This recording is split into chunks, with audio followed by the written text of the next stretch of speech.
Chapter 7, which introduces the genie. Abdullah blinked more sand out of his eyes and stared earnestly at the man with the pistol. The man really was the absolute image of the villainous bandit of his daydream. It must be one of those coincidences. "I beg your pardon 100 times, gentlemen of the desert," he said with great politeness, "for intruding on you in this manner. But am I addressing the most noble and world-famous bandit, the matchless Kabul Akbar?" The other villainous men around him seemed astonished. Abdullah distinctly heard one say, "How did he know that?" But the man with the pistol simply sneered. It was something his face was particularly well designed to do.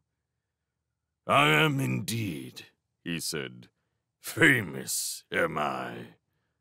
It was one of those coincidences, Abdullah thought. Well, at least he knew where he was now. "Alas, wanderers in the wilderness," he said, "I am, like your noble selves, one who is outcast and oppressed. I have sworn revenge on all of Rajput. I came here expressly to join with you and add the strength of my mind and my arm to yours." "Did you indeed?" said Kabul Akbar. "And how did you get here? By dropping from the sky, chains and all?" "By magic," Abdullah said modestly. He thought it was the thing most likely to impress these people. "I did indeed drop from the sky, noblest of nomads."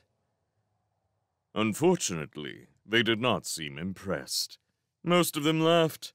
Kabul Akbar, with a nod, sent 2 of them up the sand dune to examine Abdullah's point of arrival.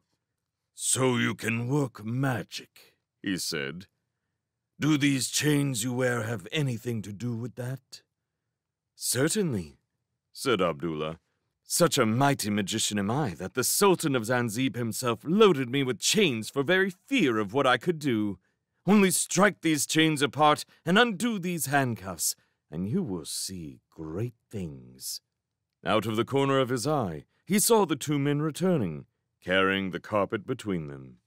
He hoped very much that this was a good thing to happen.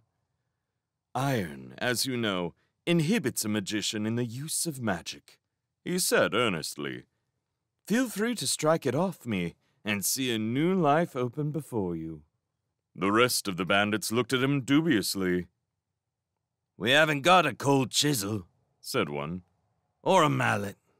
Kabul Akbar turned to the 2 men with the carpet. "There was only this," they reported. "No sign of anything to ride. No tracks." At this, the chief bandit stroked his mustache. Abdullah found himself wondering if it ever got tangled with his nose ring. He said. "Then I'll lay odds it's a magic carpet. I'll have it here." He turned sneeringly to Abdullah. "Sorry to disappoint you, magician," he said. "But since you delivered yourself so conveniently in chains, I'm going to leave you that way and take charge of your carpet, just to prevent accidents. If you really want to join us, you can make yourself useful first."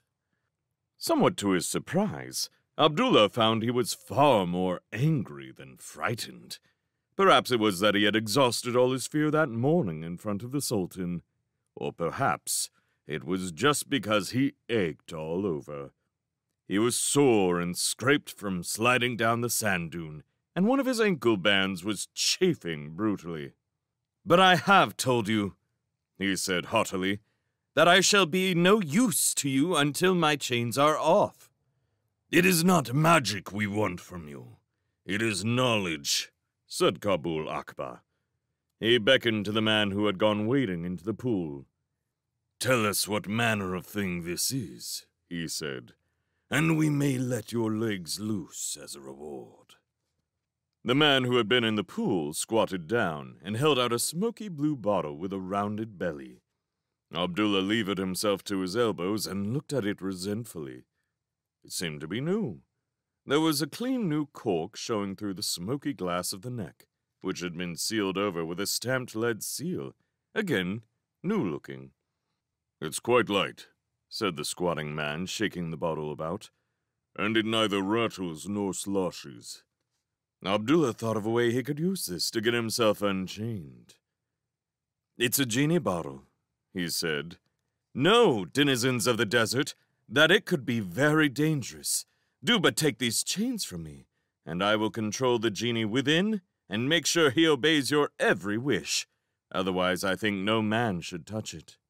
The man holding the bottle dropped it nervously, but Kabul Akbar only laughed and picked it up. "It looks more like something good to drink," he said. He tossed the flask to another man. "Open it." The man laid down his saber and got out a large knife, with which he hacked at the lead seal. Abdullah saw his chance of getting unchained going. Worse, he was about to be exposed as a fraud. "It really is extremely dangerous. Oh, rubies among robbers," he protested. "Once you have broken the seal, do not on any account draw the cork." As he spoke, the man peeled the seal away and dropped it on the sand. He began prying the cork out, while another man held the bottle steady for him. "If you must draw the cork," Abdullah babbled, "at least tap on the bottle the correct and mystical number of times and make the genie inside swear—" The cork came out. Pop! A thin, mauvish vapor came smoking out of the neck of the flask. Abdullah hoped the thing was full of poison, but the vapor almost instantly thickened to a cloud that came rushing out of the bottle like a kettle, boiling bluish mauve steam. This steam shaped itself into a face, large and angry and blue, and arms, and a wisp of body connected to the bottle, and went on rushing forth until it was easily 10 feet tall. "I made a vow," the face howled in a large, windy roar.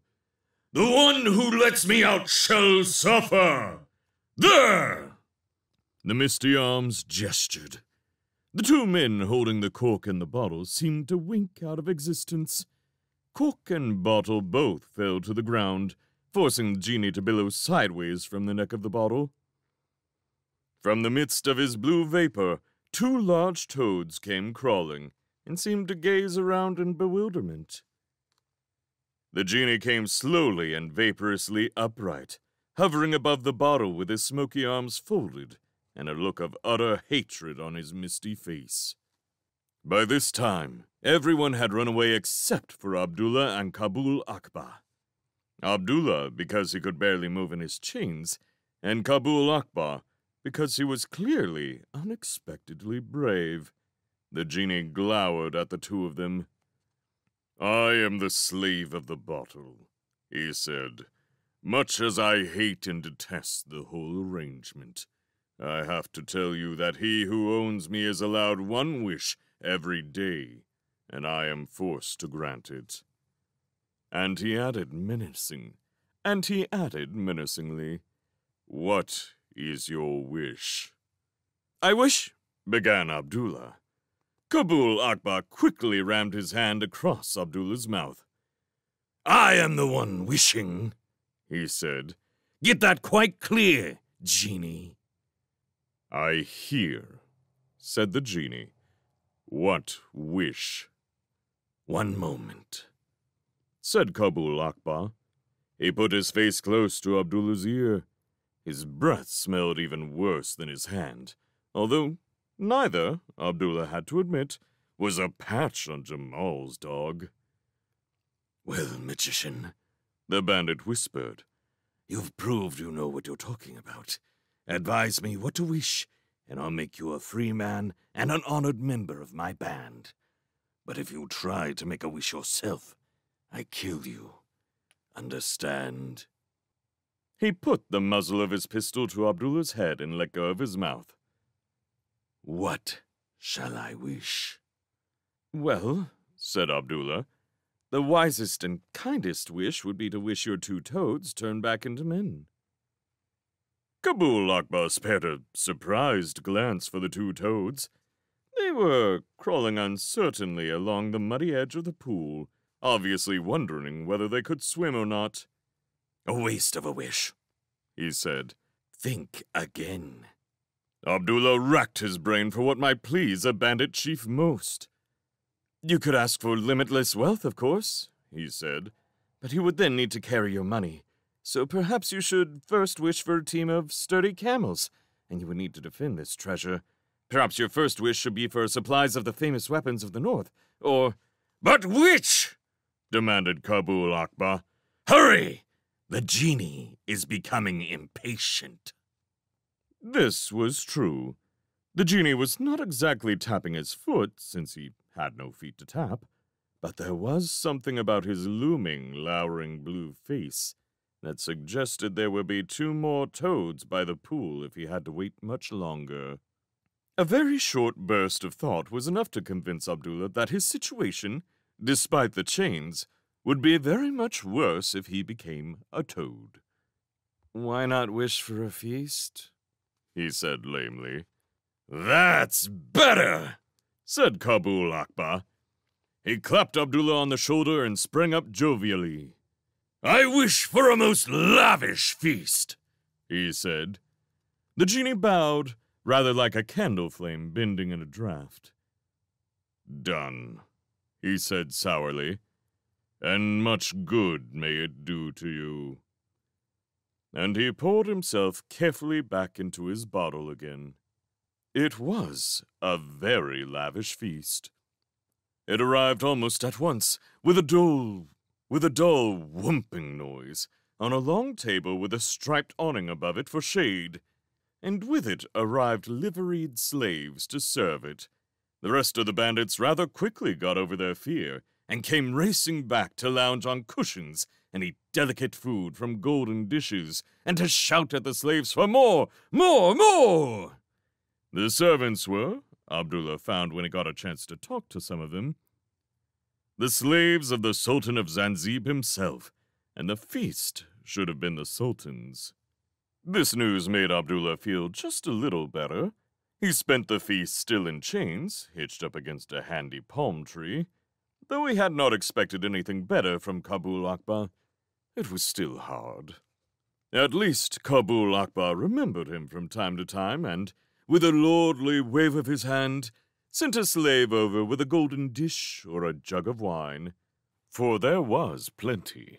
Every so often there was another muffled whoomp, and a fresh course would arrive, carried by more bewildered slaves, or there would be what looked like the pick of the Sultan's wine cellar, loaded onto a jeweled trolley, or an astonished group of musicians. Whenever Kabul Akbar sent a new slave over to Abdullah, Abdullah found that slave only too ready to answer questions. "In truth, noble captive of a desert king," one told him, "the Sultan was most enraged when the first and second courses so mysteriously disappeared. On the third course, which is this roast peacock that I carry, he placed a guard of mercenaries to escort us from the kitchen, but we were snatched from beside them, even at the very door of the banquet hall, and instantly found ourselves in this oasis instead." The Sultan, Abdullah thought, must be getting hungrier and hungrier. Later, a troop of dancing girls appeared, snatched in the same way. That must have enraged the Sultan even more. These dancers made Abdullah melancholy. He thought of Flower in the Night, who was twice as beautiful as any of them, and tears came into his eyes. As the jollity around the table grew, the 2 toads sat in the shallow edge of the pond, hooting mournfully. No doubt they felt at least as bad about things as Abdullah did. The moment night fell, the slaves, the musicians, and the dancing girls all vanished, though what was left of the food and wine stayed. The bandits by then had glutted themselves, and then sated themselves again after that. Most of them fell asleep where they sat. But, to Abdullah's dismay, Kabul Akbar got up, a little unsteadily, and collected the genie bottle from under the table. He made sure it was corked. Then he staggered over to the magic carpet and lay down on it with the bottle in his hand. He fell asleep almost at once.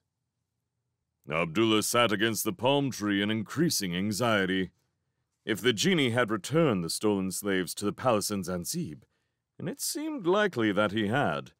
Then someone was going to ask them angry questions. They would all tell the same story of being forced to serve a band of robbers, while a well-dressed young man in chains sat and watched from a palm tree. The Sultan would put two and two together. He was no fool. Even now a troop of soldiers could be setting out on fast-racing camels to hunt the desert for a certain small oasis. But that was not the greatest of Abdullah's worries. He watched the sleeping Kabul Akbar in even greater anxiety. He was about to lose the magic carpet and, of course, an extremely useful genie with it. Sure enough, after about half an hour, Kabul Akbar rolled over onto his back and his mouth came open. As no doubt Jamal's dog had done, as Abdullah himself must have done, but surely not so very loudly. Kabul Akbar uttered an enormous rasping snore. The carpet quivered.